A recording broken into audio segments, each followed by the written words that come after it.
गोंदिया जिल्ह्यातील आमगाव तालुक्यातील सीतेपार मार्गाची अवस्था गंभीर झाली आहे। सततच्या ओव्हरलोड टिप्पर वाहतुकीमुळे रस्ता उखडला असून शालेय विद्यार्थी पडत आहेत, शैक्षणिक नुकसान होत आहे आणि रुग्णांना रुग्णालयात नेणेही कठीण झाले आहे।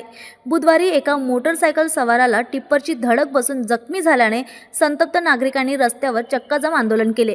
घटनेची माहिती मिळताच परिवहन अधिकारी विजय गांगुर्डे घटनास्थळी दाखल झाले व वाहनांची तपासणी केली। नागरिकांनी 7 दिवसात शासन निष्क्रिय राहिल्यास मोठे जन आंदोलन करण्याचा इशारा यावेळी देण्यात आला।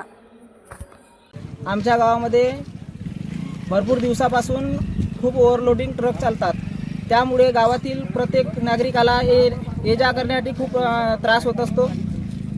जागेजागी आपल्याला गड्डे दिसत असतात। तसेच जे हिरवळ आहे ते हिरवळ पूर्ण डस्टने भरलेली आहे। त्यामध्ये शेतकऱ्यांचं नुकसान होत असते, गावातील नागरिकांच्या स्वास्थ्यावर त्रास होत असते। याकरिता आम्ही वेळोवेळी अनेक ठिकाणी पाठपुरावा केलेला आहे। ग्रामसभेमध्ये एक ग्रामसभा आयोजित करण्यात आलेली होती मागे। तसेच RTO मध्ये आपण पाठपुरावा केलेला आहे, परंतु शासनाने याकडे खूप दुर्लक्ष केलेलं आहे। 2 दिवस ट्रक आपल्याला बंद होताना दिसतात, अजून पुन्हा तीच स्थिती येत असते। तर शासनाला आमचा एकच अट आहे की त्यांनी कृपया याकडे लक्ष द्यावा। आज हम लोहारा BSc 3rd सेमेस्टर का पेपर देने के लिए गए तो आज रास्ते में ट्रक वाले ने जानबूझ के ब्रेक मारा। हम उसके पीछे होते हुए भी उसने पीछे नहीं देखा तो हमारी गाड़ी डायरेक्ट उसके चक्के के नीचे गई और मेरे को यहाँ पे लगा है। हम 3 लोग थे, इसी वजह से हमने उनके ट्रक वगैरह रोके गए हमारे गांव में। तुम और क्या बोलोगे इसके बारे में?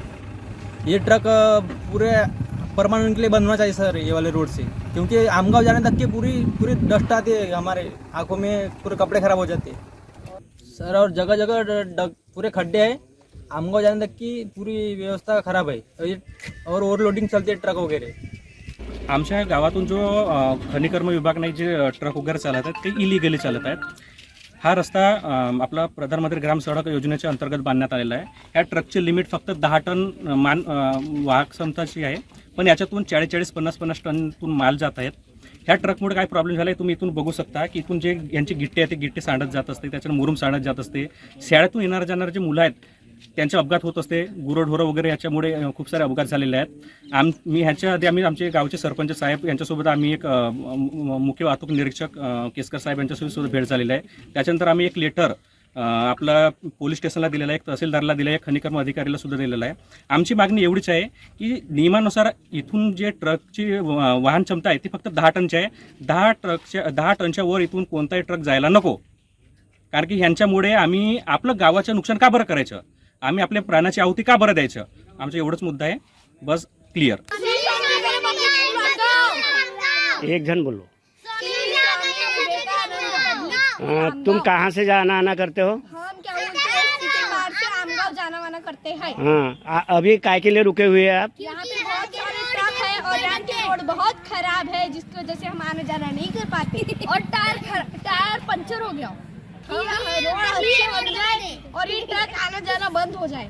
जशी आम्हाला तक्रार प्राप्त झाली तर आम्ही त्वरित इथे येऊन जी वाहने इथे आढळलीत त्यांच्यावर आता आम्ही त्यांचे सर्व वाहनांचे कागदपत्र तपासून मोटर वाहन कायद्याच्या नुसार नियमानुसार जी कारवाई त्यांच्यावर शक्य आहे तसे चालान जे त्याच्यामध्ये आम्हाला नियमच्या बाहेर आढळतील वाहने त्यांच्यावर शासनाच्या मोटर वाहन कायद्यानुसार कारवाई करून त्यांना चालन जारी करण्यात येणार आहे। ओव्हरलोड जे वाहनं उभी आहेत सध्या त्यांना आता आम्ही काटा करण्याकरता घेऊन जात आहोत।